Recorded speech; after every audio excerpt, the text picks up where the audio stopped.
Others can unmute. I mean, inherited few case sheets from our seniors. So like those case sheets will be having few negative histories, like no history of TB, no history of diabetes, no history of pain. Well, what is more important is in each case, think whether that negative history is important. Does it play any role in my investigation, in my management, in my diagnosis? Only then go ahead with any positive or the negative history. So today through this case, I would like to tell you, highlight you that why I asked each things, what is a star point which I learned from each thing, and then how did we arrive at the diagnosis. So here's a case of 6-nerve palsy. Before we go into the actual case, in any neuro-ophthalmic case or any squint case, the first is history, second is vision. Obviously for us ophthalmologist, vision is most important. Third will be squint evaluation. First, find out what is the type of deviation by doing a cover-uncover test. Is it an ESO? Is it an EXO? Once you know the type of deviation, measure the deviation by Hirschberg or a prism cover test, and then find out if there is any associated A or V pattern by checking extraocular movements, and finally do sensory test. Once you're done with squint, check all other ocular evaluation and you can reach to the diagnosis. So here's a case of a 42-year-old male who presents with diplopia since 15 days, inward deviation of right eye since 15 days. So my history of presenting complaint, diplopia or double vision, was constant, binocular. It was present on straight gaze, increased whenever the patient looked towards his right, disappears on the right face turn and whenever he closed his one eye. It was associated with inability to move the right eye outwards, which was progressive. So through this history, what did we learn? It is horizontal binocular diplopia. We have ruled out all the causes of uniocular diplopia. So we only are thinking from binocular point of view, that is either a neurologic cause or a muscular cause. Now, how will we reach a etiology point of view? That will be the second point of the history. In any nerve palsy, remember that the causes are trauma, tumor, infection, inflammation, or raised intracranial pressure. Demyelination can be a cause too. So rule out each of these in your negative history. No history of trauma, no history of fever, no history of headache, nausea, vomiting, no history of weakening of limbs, slurring of speech, no associated diminution of vision, tinnitus or earache. He is a known case of diabetes since past 5 years on insulin. So now what star point did I learn here? Most probably the cause is diabetic. I'm still not sure. Let us go ahead further. Coming to systemic evaluation, there was nothing significant past medical, surgical or family history in this case. General physical examination in all nerve palsies, BP has to be measured. Hypertension or diabetes are two main causes of nerve palsies which will be kept for you in exam. So don't skip measuring the BP. And in systemic examination, cardiovascular evaluation is important because cardiac causes are second, again, important cause of your nerve palsies. And in CNS examination, all the cranial nerve evaluation has to be done. At least 2, 3, 4, 5, 7, 8. 2, 3, 4 anyway is a part of your ophthalmic evaluation. 5, 7, 8, please evaluate. They're very closely related to our our neuro-ophthalmic cases. So once I do all these, again, what was the star point I learned here? That all the systemic examination were normal in my patient. Now I go to my ocular examination. Head posture, there was a right face turn. Visual acuity with corrected head posture using Snellen's for distance and Jiger's chart for near. It was 6-6 for distance and N6 for near in both right and left eye with color vision normal. So star point here is just a face turn with no tilt and normal vision. So mostly I'm dealing with a horizontal muscle palsy. Now, how do I confirm my deviation?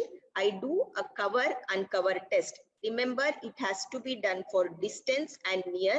Ideally, it has to be done in all 9 positions of the gaze. But if you cannot do, at least do it for distance and near with the head posture corrected and with an AHP. So here in this case, my right is an ET. So what do?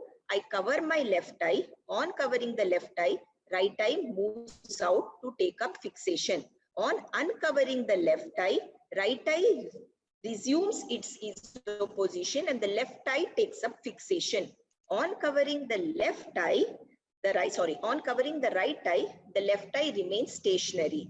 So what was the star point which we learned in this cover uncover test? It is a right eye esotropia with the left fixating or the left dominant eye. So now you know what is the type of the squint. Now you have to measure the squint. Well, the Hirschberg always remains a basic test. Why do you have to do? Because at least it gives you a small idea of how much degree of the squint, how much prism diopter of the squint, so that you can proceed with your prism cover test. We all know that based on the corneal reflex test, it can be graded as 30 prism or 60 or 90 prism diopter. Through that Hirschberg, I grade it as 30 to 35 prism diopter of esotropia. Now the actual measurement of the deviation is by prism cover test. Again, the prism cover test has to be done for far and the near. That's what I have mentioned here, far and the near. It has to be done in all 9 positions or at least in the relevant positions of the gaze. So for the prism cover test, with the left fixing eye, I place the prism in front of my right eye and I do an alternate cover test to measure both the latent as well as the manifest deviation, and I keep on increasing my prism till there is no neutralization moment. You can recheck it by increasing one prism, at least 5 prism diopter extra, and seeing a opposite neutralizing activity. So it was 35 prism diopter base out. Never forget to write whether it is base in or base out. So 35 prism diopter base out, which increased to 55 PD on looking to on abducting or in the extreme dextroversion, and 10 PD when he tried to adduct. So what did we learn here now? The esotropia increases, or the amount of the squint increases on the right gaze. Somewhere it is pointing to us that it is a paralytic or incomitant deviation.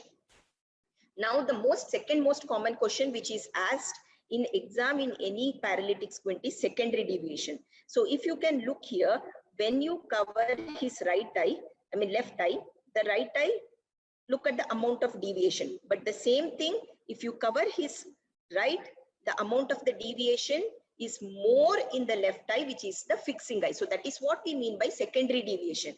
The primary deviation is the deviation in the squinting eye. Secondary deviation is the deviation in the fixating eye with the squinting eye taking up the fixation. By Hering's law, obviously that will be more. And how do you measure that?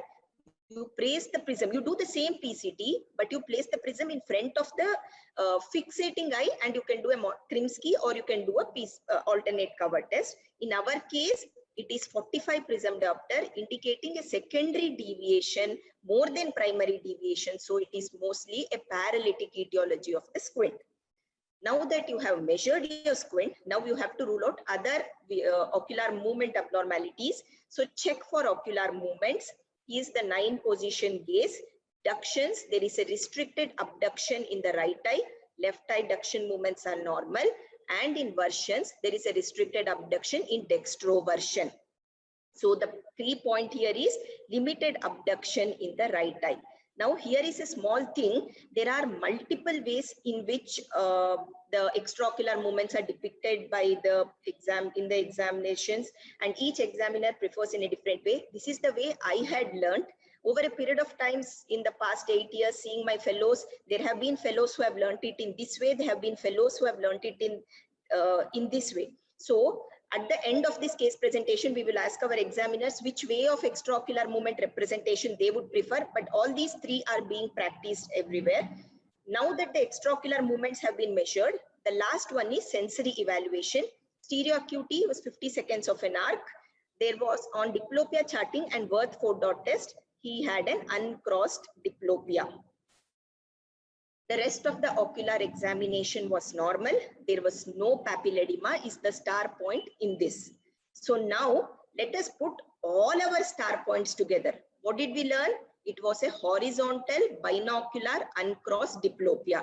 So it is all the uniocular causes are ruled out. It is a right esotropia which increases on the right gaze. That means it is incomitant ET. in which secondary deviation is more than primary deviation. So it is a paralytic etiology. So which paralysis, which palsy is it? Now there is a restricted abduction in the right eye. That means it is a sixth cranial nerve palsy. The rest of the ocular and the systemic examination is normal. That means it is most probably due to diabetic mononeuropathy. So we put in all our star points together and made a bigger star. That is our provisional diagnosis. An isolated right eye sixth nerve palsy, most probably secondary to diabetic mononeuropathy. So any neurophthal or any squint case, with just 1 point you cannot, in fact, not just a squint case, any case, just by a history, just by your clinical, like a blind man looking at an elephant, you have to put in all your points together and then you have to reach the diagnosis. KP sir? KP sir? Okay. So the elephant is here now. We start touching the different parts of the elephant now. I think everyone can unmute themselves. So are you going to go with the management of this case?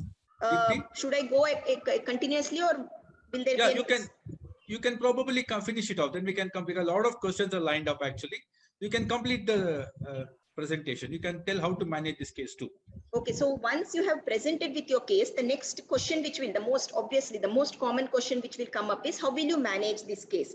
Now I know that my patient is diabetic. So my first investigation will be lab investigation, HbA1c, FBS, PPBS, CBC, ESR, C-reactive protein. The second most common question which is being asked in exams is, will you do a neuroimaging in this case?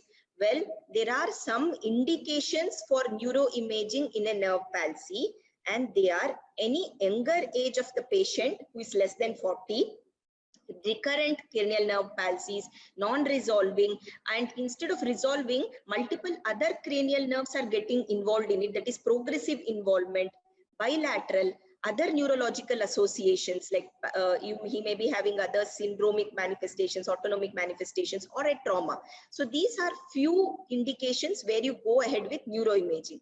So which neuroimaging will you go with it? MRI. It is the modality of choice. There is no second thought about it. So now, in my case, will I go ahead with neuroimaging? Well, definitely patient is young, but it is first episode, no other neurological associations, and a history of diabetes. So I would not jump into neuroimaging. Maybe I would wait for some time in my case. Any other ocular test is the next question. Well, I would do a Hess charting. I would do a Maddox rod test. And if I tell concomitant squint in my exam, I think differentiation between a paralytic squint and restrictive squint will be a very important question. You should know FDT, FGT, saccadic velocity analysis. Do read up the differences between both of them. Now, finally, it will be, how do you treat him? So first thing will be to treat the underlying cause, diabetes, strict control of diabetes. Then he has a very intractable diplopia, obviously. So how will I manage his diplopia? I would do an occlusion, Fresnel prism, botulinum toxin. So in occlusion, you should know about binasal occlusion or a total occlusion of one eye.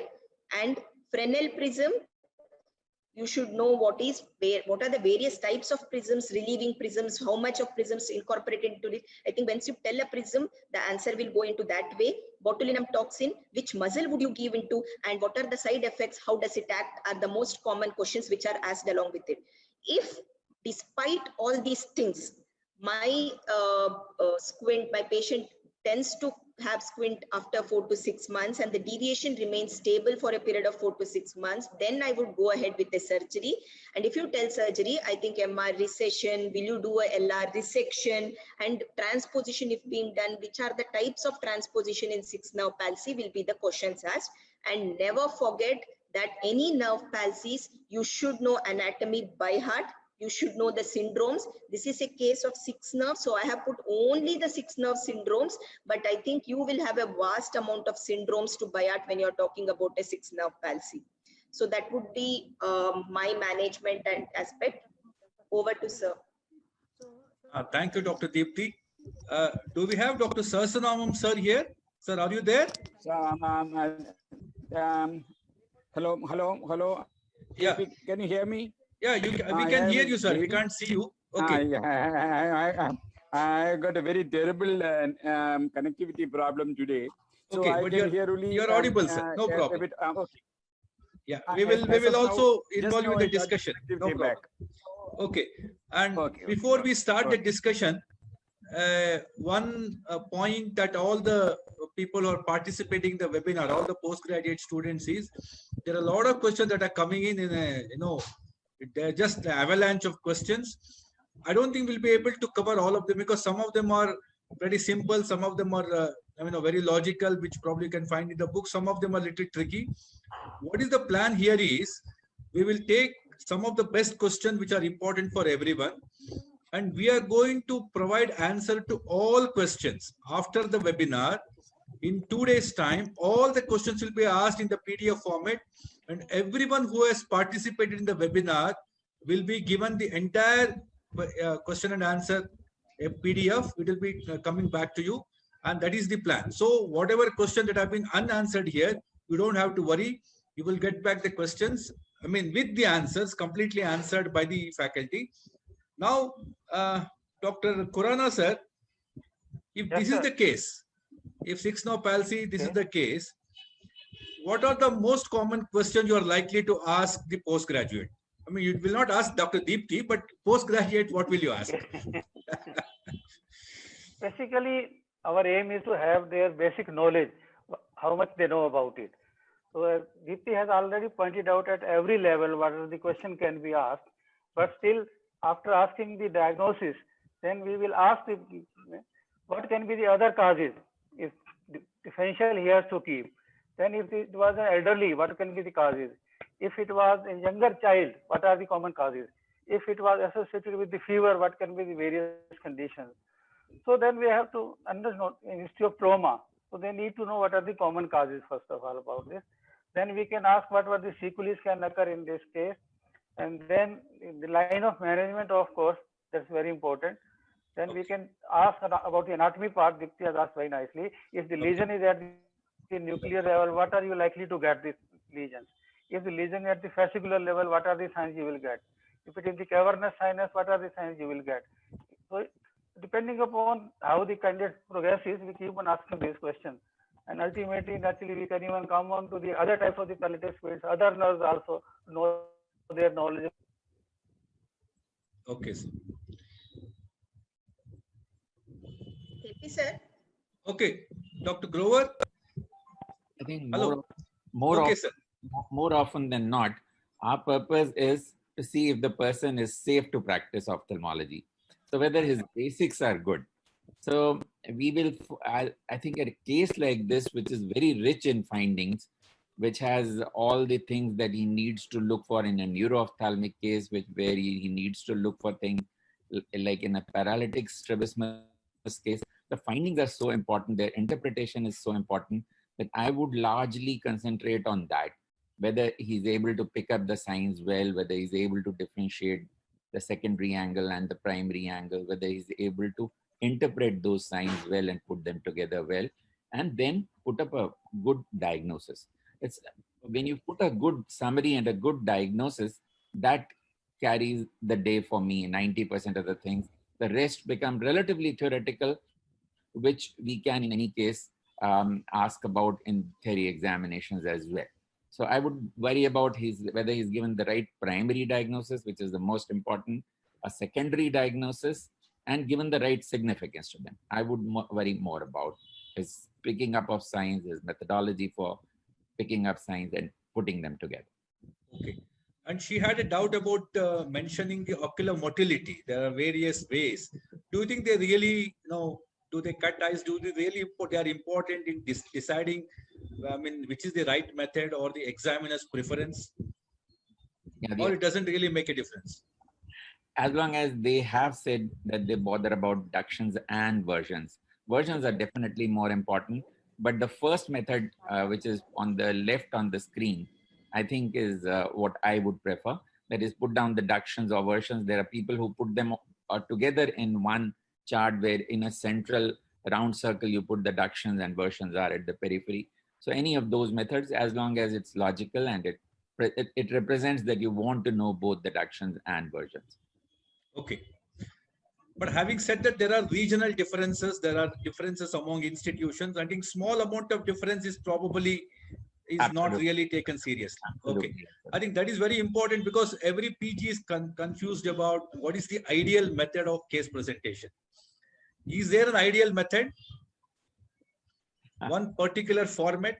I think it varies. No, I think clinical science, that's the important thing. As long as your approach is right, there are any number of variations, any number of ways of thinking about presenting things. As long as it is rational, as long as it is cohesive and thinks in a rational way, I think that's the right way of putting things. Of course, in the examination, there is a given format which you have to follow and where you have to say certain things. In the history, again, there is a cohesive way of putting the things together, but there is no hard and fast rule in most things in clinical sciences, and that's where your approach stands out, where your understanding stands out. We have one question for Dr. Deepti. I think, Doctor, you can stop sharing the screen so that your video will come full screen. Do we need to do motor evaluation first or sensory evaluation? What is the preferred sequence? I would rather do a motor evaluation first, because if I know my right eye is squinting, I would know what sensory or what type of sensory, in which eye to expect a sensory diplopia, or whether what type of, if I know that right side ET is there, then I would know that it is an uncrossed diplopia. I would be expecting that in my sensory test. I think doing a motor evaluation first is what fits before going in for a sensory evaluation. Without knowing which muscle is palsied, what type of squint it is, directly jumping into sensory evaluation may not serve the purpose. That's what I feel. I think examiners are open for their view. Dr. Sarasanamam, sir. I think he has muted himself. Dr. Sarasanamam. Okay. We agree with that. Okay. Unanimously. Always motor evaluation, then the sensory evaluation. Okay, right. Okay, now I think since we have a lot of questions and we also have a keynote address by Dr. Khurana in the end about how to fare well in the examination, I think we move to the next case presentation by Dr. Meena. So Dr. Meena is going to present